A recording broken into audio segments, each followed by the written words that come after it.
Salut tout le monde, j'espère que vous allez bien. C'est Yannick d'Inspiré.ch. Aujourd'hui, j'ai l'immense plaisir d'accueillir Elodie avec moi. Salut Elodie, Salut Yannick, comment ça va? ça va bien, merci et toi? Ça va bien, merci beaucoup. Merci de m'accorder du temps pour cette interview aujourd'hui. On va parler relations toxiques, ce genre de choses-là. Bah, c'est parti. C'est parti, oui.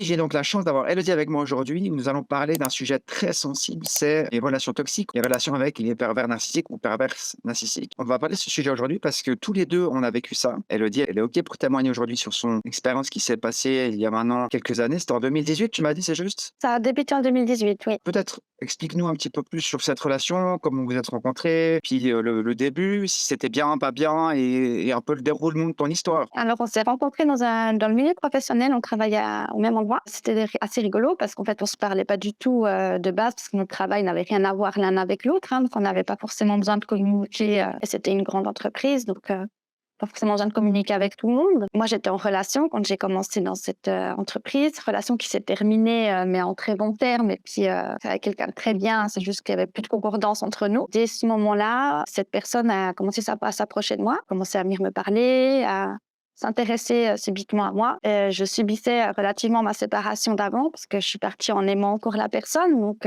c'était assez compliqué. J'étais pas forcément en très bonne, très bonne relation avec moi-même à ce moment-là. Cette personne l'a probablement senti aussi. Au fur et à mesure, il m'a proposé d'aller boire un verre, etc. Et ça s'est fait très vite. En fait, on allait boire un verre et on s'est mis ensemble très rapidement. Au début, tout se passait très bien. Je dis relation très fusionnelle, hyper intense, comme si on se connaissait depuis 10 ans. Lui, très à l'écoute, extrêmement à l'écoute, surtout de mes besoins, de mes blessures passées, très présent, très vraiment une personne que tu dis: «Ouais, tu penses pas qu'un mec comme ça existe encore sur cette terre, quoi». Il t'aide pour tout, il fait le ménage, il fait à manger, il te sort le chien, enfin, il est hyper avenant comme personne, quoi. Cool. Ouais, ouais, tu te dis: «C'est cool», ouais, Ça c'est avait l'air cool en tout cas. ça avait l'air cool, ouais, bien sûr. Au fur et à mesure, il était extrêmement jaloux, donc il y avait beaucoup de choses qui le dérangeaient que je fasse parce que je faisais énormément de sport quand on s'est mis ensemble. Je faisais 15 heures de sport par jour. J'étais très fit et très bien dans ma peau. J'avais confiance en moi, en tout cas au niveau physique, très confiance en moi. Je me sentais bien.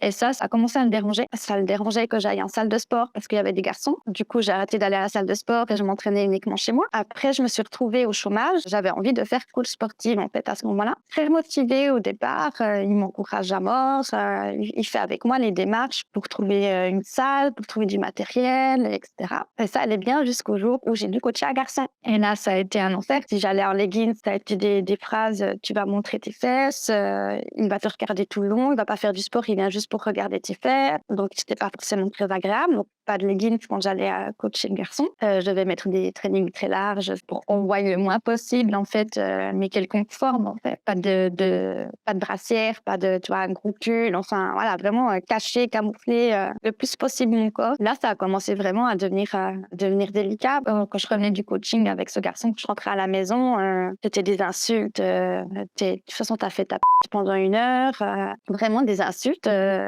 Que je comprenais pas trop d'où ça tombait, en fait. Je le trouvais très colérique tout d'un coup et puis, très possessif, de plus en plus possessif. Bah, du coup, j'ai arrêté de coacher ce garçon parce que ça créait trop d'histoires. J'ai arrêté mes coachings tout court parce que même si je rentrais dans un coaching avec une femme, il ne croyait pas que c'était une femme et puis c'était des injures, pas possibles, comme quoi je ne coachais pas, mais que je m'envoyais en l'air avec ces gens-là. Donc tout était toujours très figé sur, les relations sexuelles avec lui, hein. C'était toujours, et moi je comprenais pas parce que je dis: «Mais ma vie ne tourne pas autour du sexe, en fait. Il y a plein de choses dans la vie, qui n'ont rien à voir avec le sexe». Et lui, C'est sûr. tout était rapporté à ça, en permanence. Et moi, c'était vraiment quelque chose que je ne comprenais pas. J'ai essayé de régler avec lui aussi parce que j'ai toujours parlé honnêtement, hein, dire que ses colères, c'était insupportable, que moi, je pouvais pas vivre comme ça. Et la relation a commencé à être très en dents de scie, donc on s'est séparés. Plusieurs mois, 3, 4 mois, on s'est remis ensemble.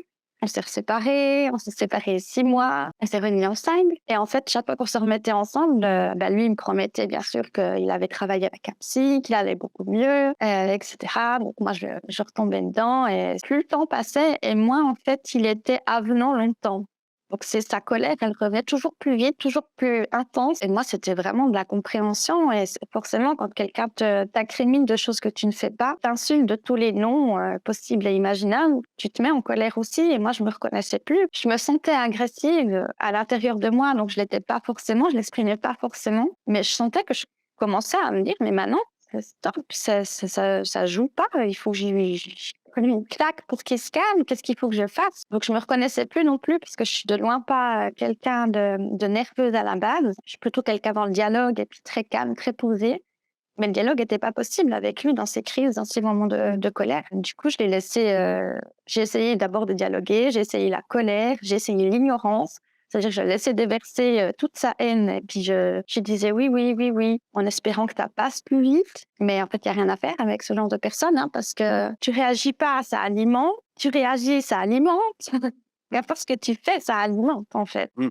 Ça a été voilà, cette relation très en dents de scie. La dernière fois qu'on s'est mis ensemble, je crois qu'au bout de 2 jours, il m'a fait une crise de colère. Et moi, je travaillais du coup dans le domaine juridique depuis peu. C'est ce qui m'a sauvée, principalement, c'est de travailler dans ce domaine-là où j'ai réalisé qu'en fait, tout ce qu'il me faisait, les injures, les moments où ils m'enfermaient à la maison parce qu'ils ne voulaient pas que je sorte, toutes ces choses sont punissables par la loi et sont très graves. Et moi, comme j'ai vécu des violences physiques dans mon adolescence, j'avais l'impression que les violences verbales, c'était pas trop grave. Tu minimises. Ouais, c'est ça. Ouais. Tu minimises beaucoup. Par contre, après, je me suis rendu compte que non, c'était grave. Quelqu'un n'a pas à te traiter comme ça. Quelqu'un qui prétend t'aimer ne te traite pas de cette manière-là. Ben, j'ai commencé du coup à changer un peu d'optique et puis à ouvrir un peu les yeux sur son comportement. Et quand on s'est remis ensemble la dernière fois, il sentait, je pense que je me remettais avec lui plus à de l'amour, j'en avais, évidemment. Étonnamment aussi, mais j'en avais beaucoup. Je suis quelqu'un quand j'aime profondément. Je fais pas semblant, et c'est d'autant plus difficile d'ailleurs que quelqu'un qui n'aime qu'à moitié, on va dire. Ça, c'est sûr. Ouais, ouais. Et du coup, Ouais, une relation, comme ça, c'est qu'on aime tellement en fait que c'est ça. ça va loin en fait. On accepte des choses. Ça, on devrait pas.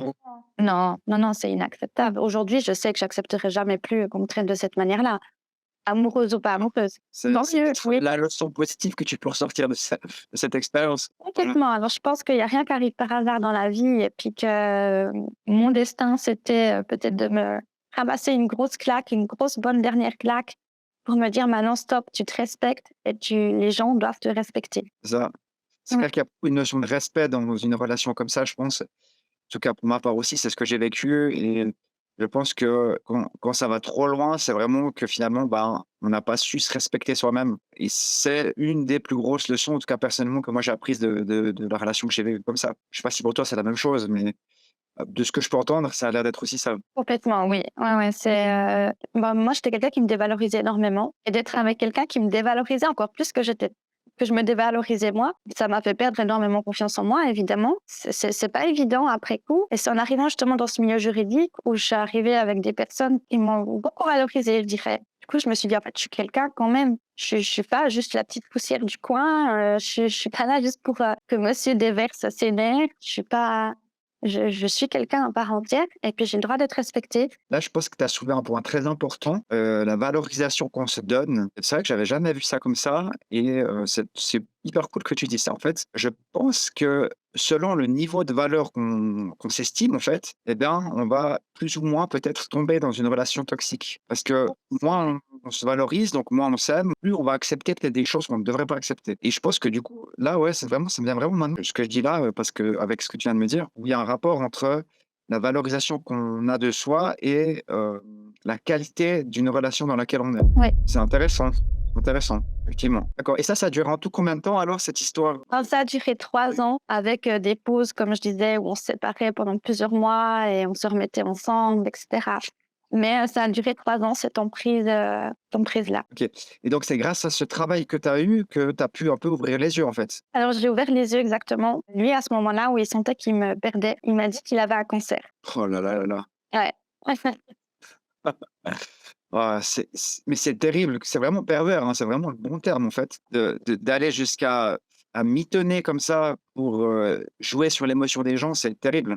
Ah, c'est atroce et il savait que moi, j'avais perdu quelqu'un qui m'était cher d'un cancer et que c'était quelque chose qui me touchait profondément. Enfin, mais comme n'importe quelle maladie, hein, j'ai envie de te dire, tu as cette peur, entre guillemets, quand on dit cancer, tu vois mort aussi très rapidement, hein, malheureusement.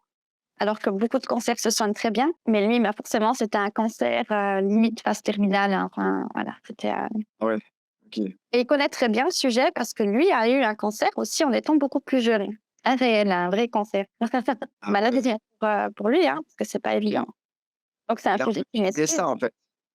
Il a utilisé ça. Non C'est seulement il a utilisé ça, mais en fait, dans ce qu'il me disait, il y avait aucune concordance et moi, j'avais l'impression d'être prise pour une imbécile et je n'osais pas lui dire en même temps: «Écoute, je suis désolée, mais je te crois pas parce que tu sais pas à quel point tu vas envenimer sa colère» et ce genre de personnes, tu sais pas les limites qu'ils ont dans leur colère. ça, effectivement, je crois qu'ils en ont pas vraiment, en fait. Non, on entend énormément, hein, je veux dire, dans les journaux et cetera, de meurtres passionnels et des choses comme ça.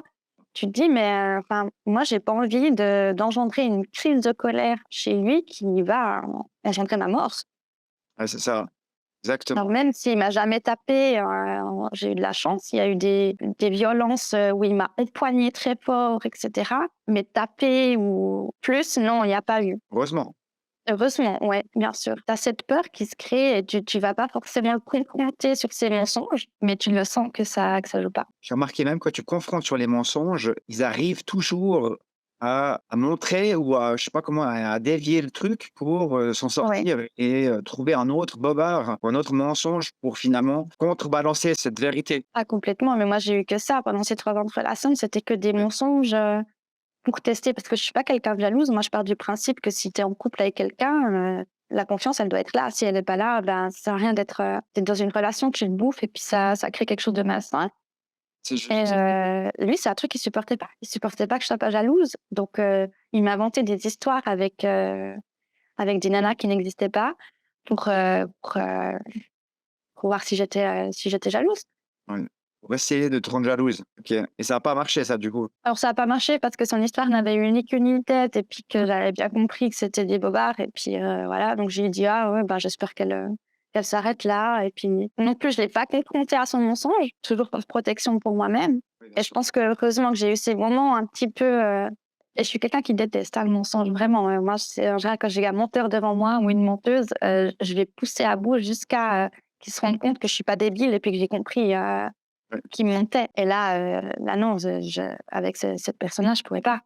Je pouvais pas parce que tu sais pas ce qui se passe après coup. Ouais, non, c'est clair. Puis tu peux pas en fait prévoir sa réaction Non. et après il y a cette peur en fait de la réaction de la personne et ça bloque en fait. Tu dis: «Mince, mais j'ose pas faire ça ou j'ose pas faire ça ou j'ose pas dire ça» parce que il y a cette peur de réaction et c'est là où j'ai l'impression que, c'est vraiment pervers. C'est que tu oses plus être toi dans la relation et parce que de peur en fait de la réaction de l'autre et finalement, bah, c'est plus de l'amour quoi en fait. C'est de la peur, mais c'est plus de l'amour et ça, c'est horrible. Tu sais plus vraiment où tu en es toi-même, dans tes sentiments, dans ce que tu oses faire, dans ce que tu n'oses pas faire.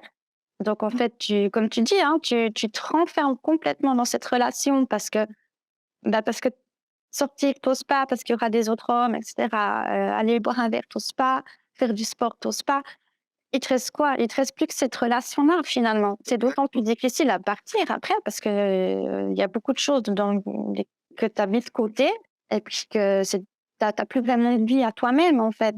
Ouais, ouais, c'est ça, c'est exactement ça. Tu plus de vie et il y a une phrase que j'aime bien d'ailleurs, que j'avais écrite dans mes citations, c'était: «Le contraire de l'amour, c'est pas la haine, c'est la peur» et ça, je trouve que c'est assez puissant comme phrase parce que, en fait, la haine, c'est un amour blessé, alors que la peur, ben, c'est l'inverse de l'amour. Tu peux pas avoir et la peur ou l'amour. C'est ou bien et la puissance de ces personnes-là, ces pervers ou perverses narcissiques, c'est qu'elles transforment l'amour en une peur et ça, je trouve que c'est vraiment fort parce que ça montre, en fait, à quel point ils sont malins ou malignes et en fait, presque, j'admire presque cette performance de réussir Ouais. à, manipuler les gens pour les passer d'un état amoureux à un état apeuré.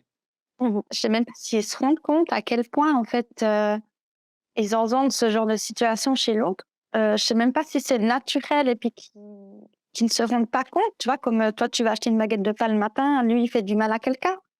Tu vois ce que je veux dire? Je pourrais pas te dire, je connais pas assez bien, psychologiquement ce que ressent, ce genre de personne, un pervers narcissique. Comme là, je te dis pervers narcissique, je veux dire, il y a aucun médecin qui a dit, «Tu es pervers narcissique», on s'entend, hein. Clair. C'est que, bien sûr, en entendant des témoignages et cetera, en me renseignant aussi énormément parce que je me suis posé beaucoup de questions sur, pourquoi il était comme ça, qu'est-ce qui engendrait ce genre de comportement? C'est à ce moment-là que je me suis dit: «Mais il correspond, il coche toutes les cases». Ça, c'est une certitude.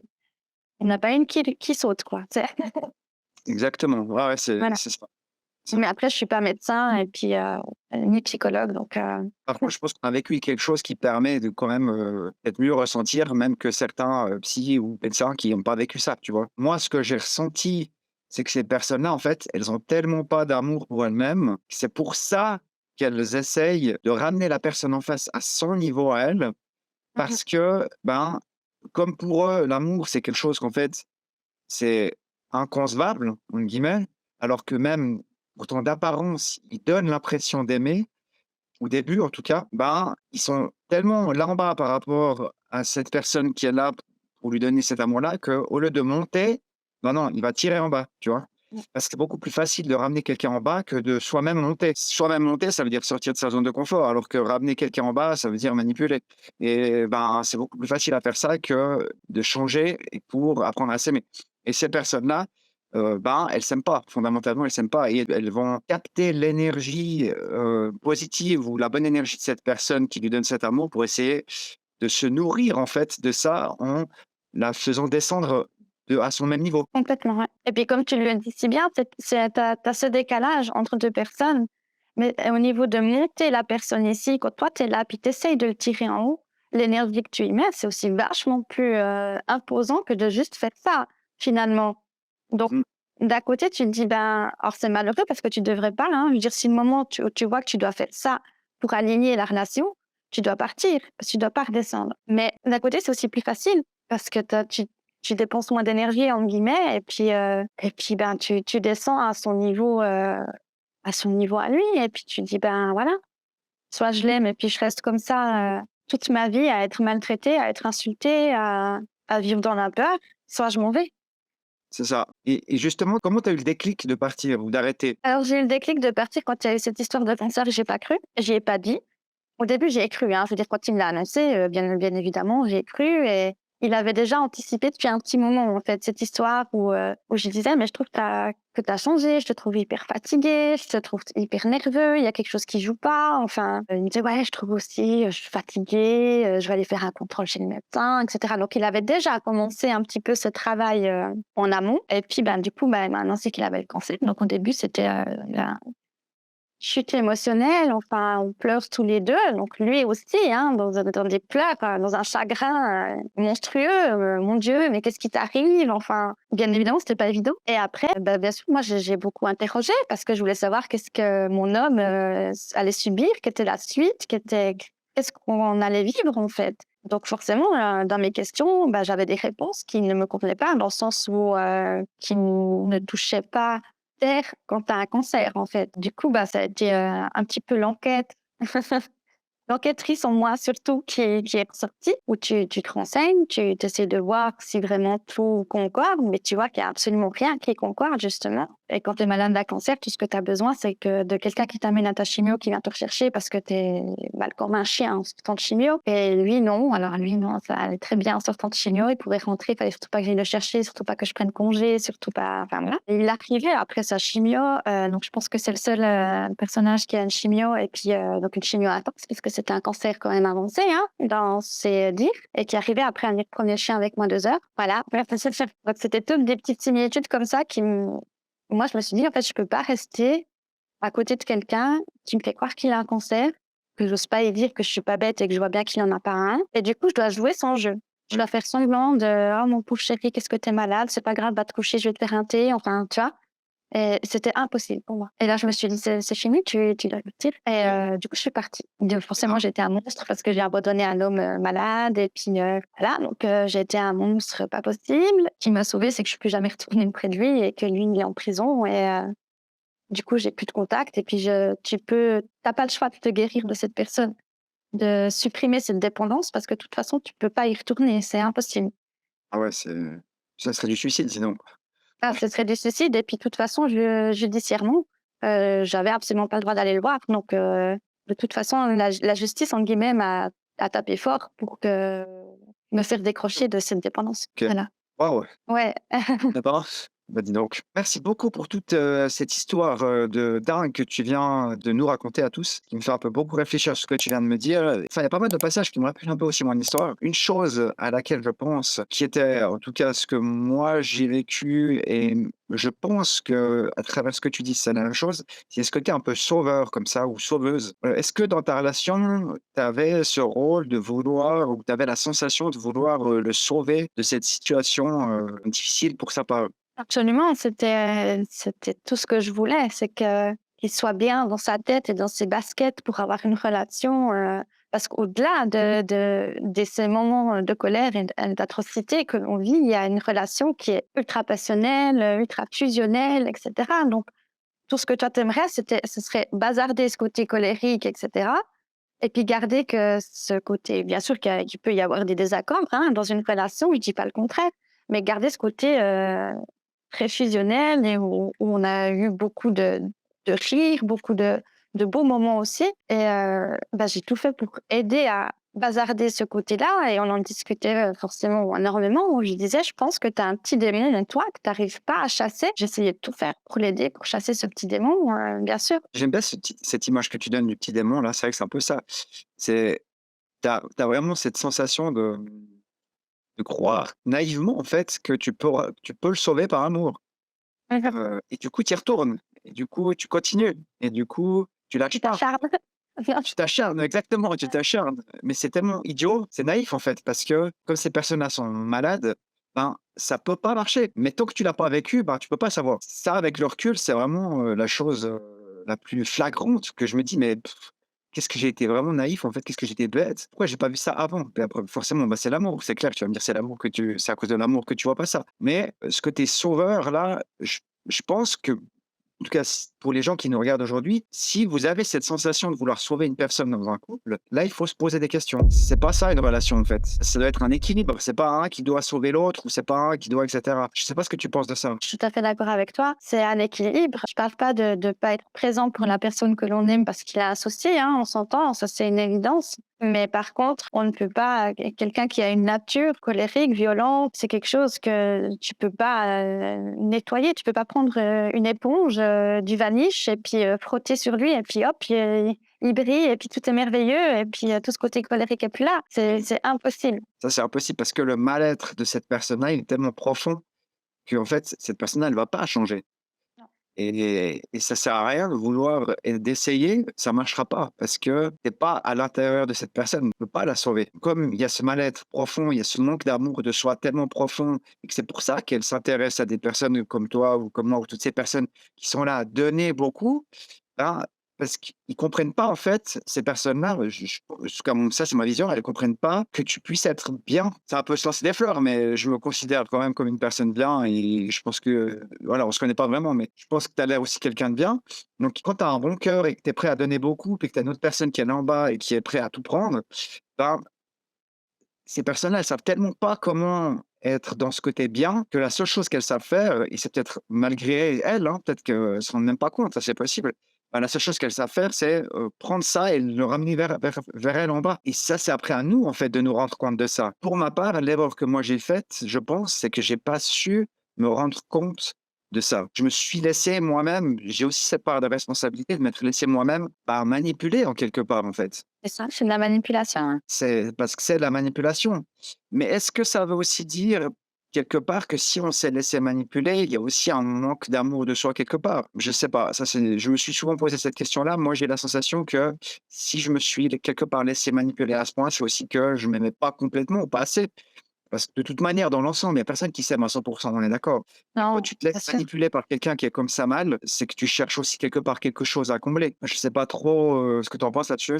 Alors moi, je suis un peu plus ferme que toi dans le sens où, je trouve qu'une victime n'a pas à être, coupable, donc n'a pas à culpabiliser d'avoir laissé la personne l'emporter, dans sa chute parce que finalement c'est ça, hein, le pervers narcissique est en perpétuelle chute et il t'embarque avec lui comme un parachute et puis, bah, tu chutes avec finalement et à un moment donné, tu touches le sol avec, quoi. Tu peux pas rester en permanence, à le soulever, H24, c'est impossible. Tu as fait de ton mieux. Alors certes, tu as pas vu parce qu'il y avait l'amour, parce qu'il y a ta nature de sauveur qui a pris le dessus sur tout le reste finalement. C'est tu l'aimes cette personne, tu as envie qu'il aille bien parce que finalement un pervers narcissique n'est pas bien, hein, dans sa tête, n'est pas bien moralement et il y a plein de choses qui concordent pas. Tu as envie de donner le bonheur à la personne que tu aimes. Moi, j'ai appris à pas culpabiliser, à plus culpabiliser surtout d'avoir tout donné à cette personne, vraiment tout, j'aurais donné mon âme si j'avais pu, enfin, c'était parce que,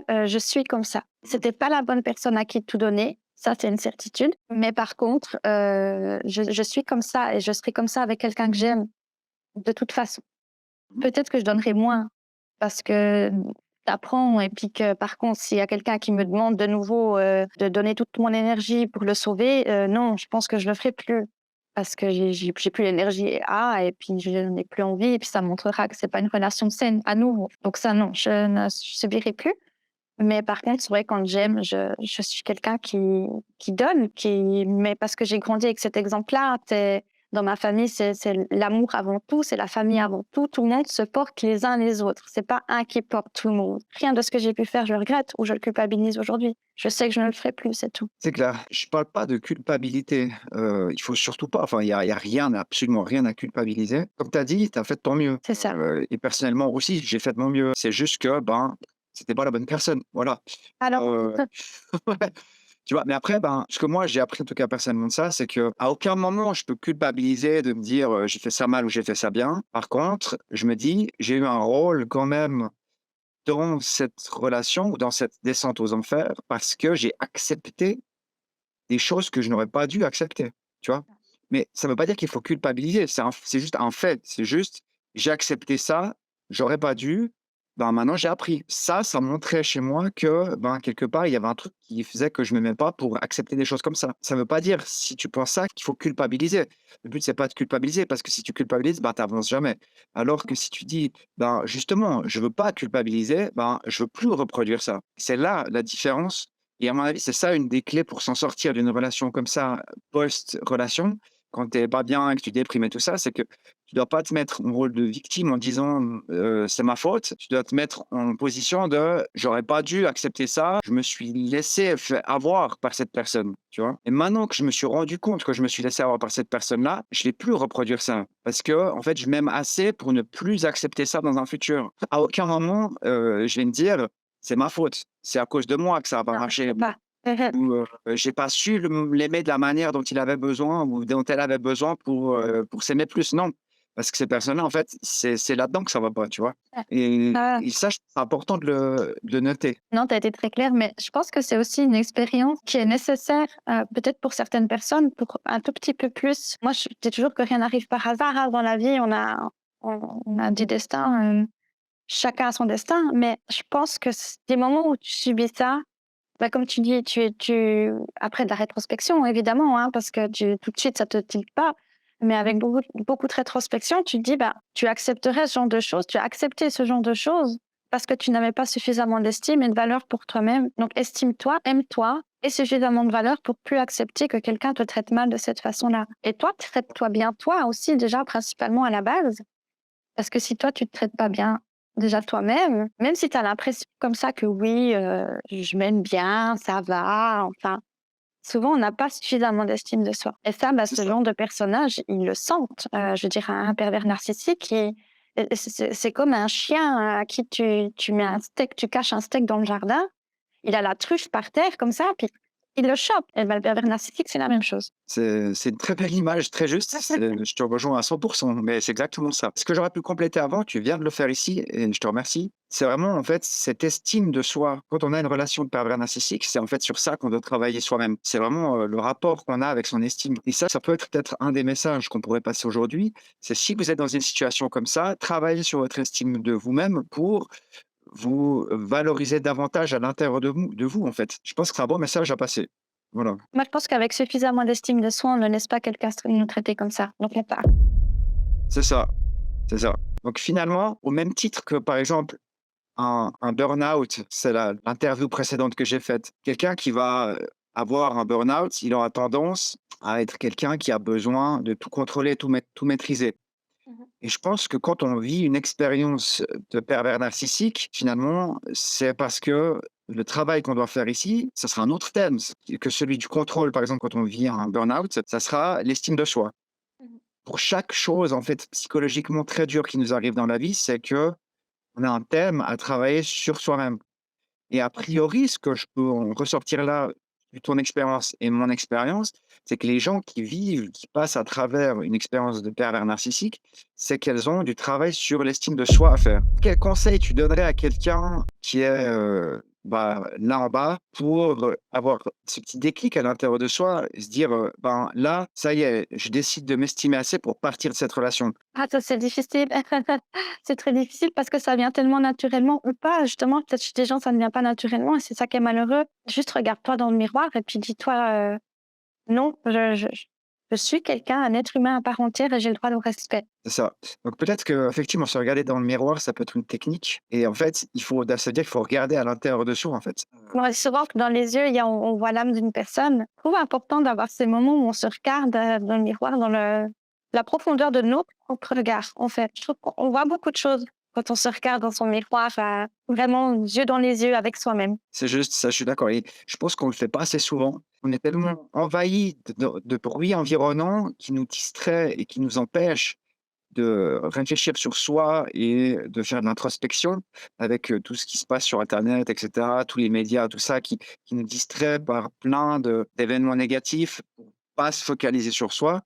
Qu'on en oublie en fait de se recentrer sur soi et de regarder à l'intérieur de soi et c'est qu'en faisant ce travail sur soi qu'on peut, décider de s'estimer davantage et donc de partir. Voilà, moi peut-être que le conseil, ce que je pourrais donner aujourd'hui à quelqu'un qui est dans cette situation-là, c'est prends le temps de faire une pause sur ta vie pour, prendre du recul sur toi et faire une sorte d'introspection comme ça, de regarder, comme dans un miroir, c'est-à-dire de regarder dans ton âme pour te poser des questions sur ton estime et cetera et est-ce que c'est OK ou pas OK, d'accepter ça ou pas ça? Moi, je suis tout à fait d'accord avec toi. C'est vraiment on vit dans un monde de toute manière où entre le travail, je veux dire sa vie professionnelle, sa vie privée, comme tu dis, tous ces médias, on vit à 1000 à l'heure. On a des informations qui viennent dans tous les sens, en permanence, à 1000 à l'heure et juste se poser, comme tu dis, regarder sa vie, soi-même, sa vie à soi et est-ce que je suis OK avec ce que je suis en train de vivre? Se poser réellement des questions et c'est à ce moment-là qu'on peut avancer et puis qu'il faut prendre le taureau par les cornes. Puis si on n'est pas OK avec ce qu'on est en train de vivre, stopper ce qui nous nuit et ce qui nous rend malheureux également parce que finalement, on n'est pas heureux quand on est victime, de ce genre de personnage, hein, Clairement, ça ça te pompe à l'intérieur et plus longtemps tu restes, plus ça te bouffe et moins tu es heureux et après la pente, elle est toujours plus haute à remonter, hein. C'est toujours, ce que je dis, tu peux taper le fond. Alors c'est clair, quand tu as tapé le fond, tu as tapé le fond, hein. Après, tu peux pas aller plus bas. Par contre, la pente, elle est longue à remonter. la pente Moi, elle est ça fait 2 ans que je remonte. Comme je te dis, il y a encore des étapes, il y a encore des choses, je vais bien. Merci à la vie d'ailleurs d'aller bien, hein. Merci à mon entourage. J'ai été aussi très entourée, heureusement et ma rétrospection personnelle, en fait, où oui, j'ai pris le temps ça fait 2 ans que je prends le temps de me poser et de me poser des propres questions à moi-même, finalement, de prendre du recul sur cette histoire et puis, pourquoi tu as accepté ça? Comment tu as fait pour en arriver là? Comment tu veux ta vie aujourd'hui? Alors aujourd'hui, je suis pas prête à laisser entrer quelqu'un dans ma vie. Il y a encore énormément d'étapes à franchir et de blessures à guérir avant de refaire confiance à quelqu'un. Mais par contre, je suis très heureuse toute seule et et heureusement et ça aussi, c'est possible, dire aux gens qu'on n'a pas besoin d'être 2 pour être heureux dans la vie. C'est pas une c'est nécessité. sûr, Déjà être bien avec soi-même, s'aimer soi-même et après on laisse entrer quelqu'un dans sa vie. C'est hyper important. exactement. Ça, c'est aussi un bon message et je pense que c'est vrai que souvent les gens, ils se précipitent trop vite dans des relations sans vraiment prendre le temps de réfléchir. Et après, ben, voilà, c'est pour ça qu'il y a tant de personnes qui se séparent aujourd'hui, qu'il y a tant de familles aussi qui se séparent parce qu'ils font des enfants, ils réfléchissent pas pourquoi et puis, ça se sépare et parce qu'ils ont pas pris ce temps-là. Mmh. Ça, je pense que c'est effectivement important, mais pas évident de comprendre ça. Je pense que, à moins d'avoir vécu une vraie relation difficile comme ça, si on n'a pas été jusqu'à ce fond-là, je pense que c'est compliqué de comprendre ce qu'on est en train de raconter ou enfin ce que tu es en train de dire là. Les gens, ils ont tellement besoin d'être tout le temps dans des relations que, de se dire: «Bon, ben, pendant un moment, je reste tout seul ou je reste toute seule», c'est pas facile de comprendre ça. Je pense que c'est pas facile de comprendre. Ça va ce que tu dis là, je pense que ça va seulement percuter chez les personnes qui ont vécu ça aussi. Ça, c'est un gros problème de société, hein, surtout. Je veux dire, moi, j'ai 30 ans. Alors, je te dis pas ce que j'entends, trouve-toi un mari, fais un gosse. Oui, T'attends quoi? Enfin, non, en fait, déjà, est-ce que tu sais si j'ai un problème ou non pour féconder? Donc tu es là en train de me juger parce que je n'ai pas d'enfant à 30 ans, mais tu en sais rien du tout de l'état de mes ovaires. Donc calme-toi. ouais, exact. Et puis, c'est pas parce qu'on a 30 ans qu'on doit être absolument casé, marié avec des enfants. Enfin, on peut avoir une vie tout à fait épanouie en étant seul et puis, en vivant sa vie, avec soi-même. C'est ça. Justement, au lieu de prendre ce temps un peu plus, de se dire: «Est-ce que c'est vraiment la bonne personne? Est-ce que voilà, est-ce que c'est avec cette personne que j'ai envie d'être, que j'ai envie de faire des enfants?» Non. Aujourd'hui, dans les relations, c'est on se met ensemble, on fait des gosses, puis on regarde ce qui se passe. Au final, ben, dans pratiquement la majorité des cas maintenant, il y a séparation. Et ça, je pense que c'est un peu dommage parce que, ben, on a perdu le sens de ce que c'est une vraie relation et une famille. Il y a peut-être, 30 ou 40 ans en arrière et aujourd'hui, bah, on consomme tellement les relations. Vas-y, je vais là un moment, je fais des trucs là, je fais des trucs là. Je suis avec tellement de personnes que, bah, forcément, je vais avoir, des enfants, mais sans réfléchir pourquoi je couche avec cette personne. Il y a plus ce côté un peu profond dans la relation et c'est dommage. On est vraiment dans une génération, comme tu l'as dit, hein, je consomme mes relations. C'est-à-dire qu'on est dans une génération de consommation Ça et du coup, on porte plus d'importance sur la valeur de la relation, sur la valeur de la personne avec qui on vit une relation. On consomme juste la relation. Ah, lui, il est intéressé par moi ou elle est intéressée par moi, alors je vais y aller, je vais entamer une relation avec cette personne.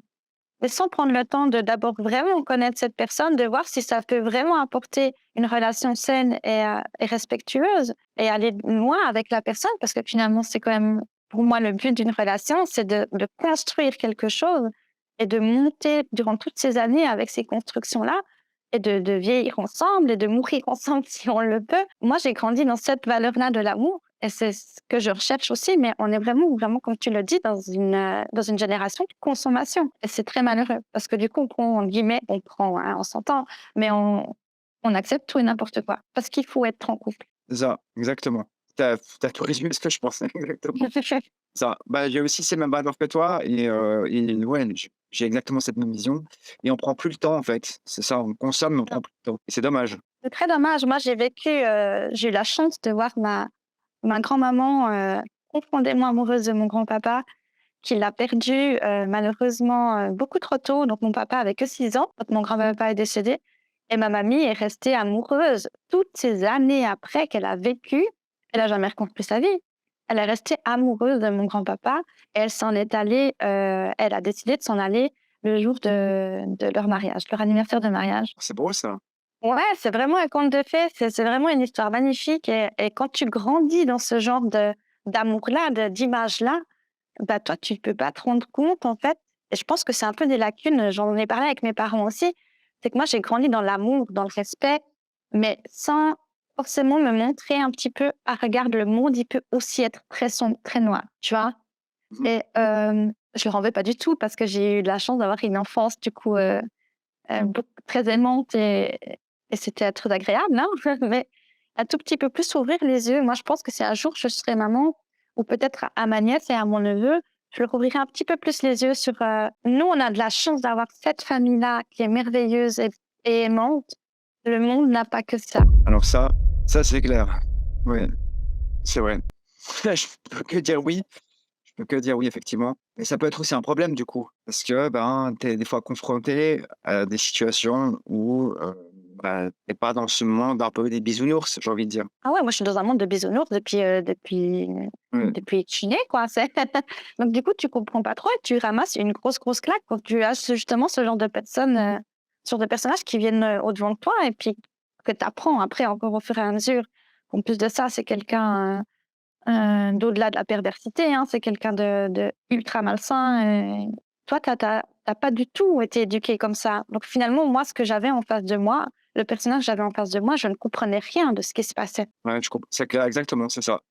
Mais ça revient du coup à ce qu'on disait avant, c'est l'estime de soi. Je pense que quand tu es dans ce monde des bisounours, tu travailles pas trop ce côté estime de soi parce que ben tout est beau. De toute Et façon, on va t'aimer pour ce que tu es, donc tu as pas voilà, forcément besoin de travailler sur quoi que ce soit. c'est ça. Et quand tu es confronté à la réalité ben, du monde, tu te rends compte que ben, il y a plein de gens qui sont, enfin que la plupart des gens ne sont pas comme ça, mais sont pas bien, sont mal, sont tristes, sont tous, enfin voilà, toutes les choses terribles de la réalité.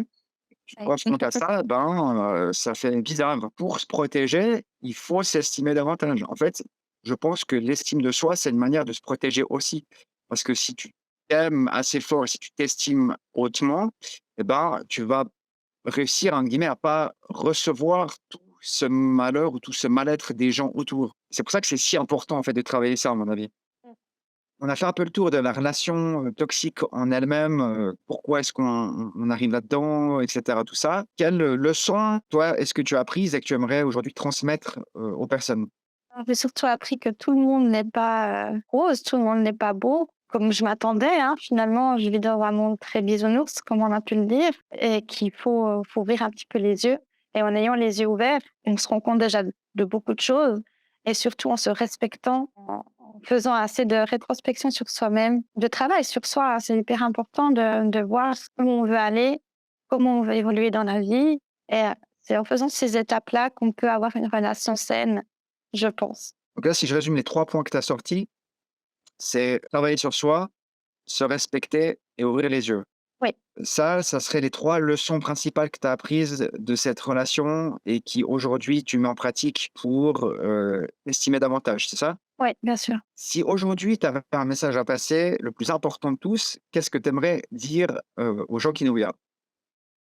De ne pas se laisser maltraiter par, qui que ce soit. Personne n'a le droit d'être insulté, d'être tapé, d'être, personne. On a et ça doit pas exister. Je veux dire dans une relation, que ce soit amoureuse, que ce soit professionnelle, que ce soit amicale, dès le moment où il y a de la maltraitance, il faut s'en aller. Il faut, se dire qu'on mérite pas ça, avoir l'estime de soi justement, de je m'aime suffisamment pour pas accepter qu'on me traite mal. Beau message, merci beaucoup Elodie.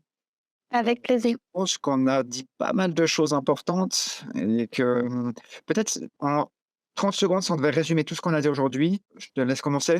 Oh, c'est compliqué de résumer tout ça. C'est vrai? Alors de pas se laisser enfoncer dans ce genre de relation. Il faut vraiment avoir les yeux ouverts, de pas se laisser enfoncer dans ce genre de relation, c'est hyper important et c'est pas non plus grave si on en a vécu une et si on est en train d'en vivre une, dans le sens où il y a pas de drame finalement. Il y a pas de drame tant qu'on n'a pas laissé le drame arriver. Donc il faut s'en aller avant de laisser le drame arriver. Même si on en souffre, il faut partir. Merci, c'était court, efficace, impeccable. J'essaye.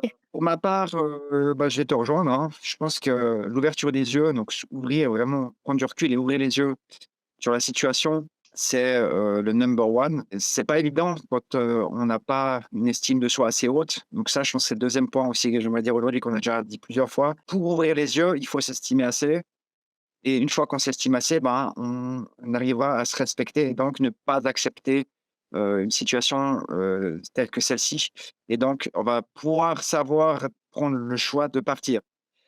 Moi, si j'aimerais résumer, c'est peut-être ça aujourd'hui. Voilà, donc savoir ouvrir les yeux grâce à l'estime de soi et que cette estime de soi permette de prendre la décision de partir par respect pour soi. Exactement. Bah, merci beaucoup Elodie pour, cette belle interview.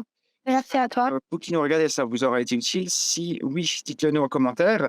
Est-ce que tu as peut-être un Instagram ou quelque chose pour que les gens puissent t'écrire ou te poser des questions? Alors, j'ai un Instagram, c'est Elofit-canicross.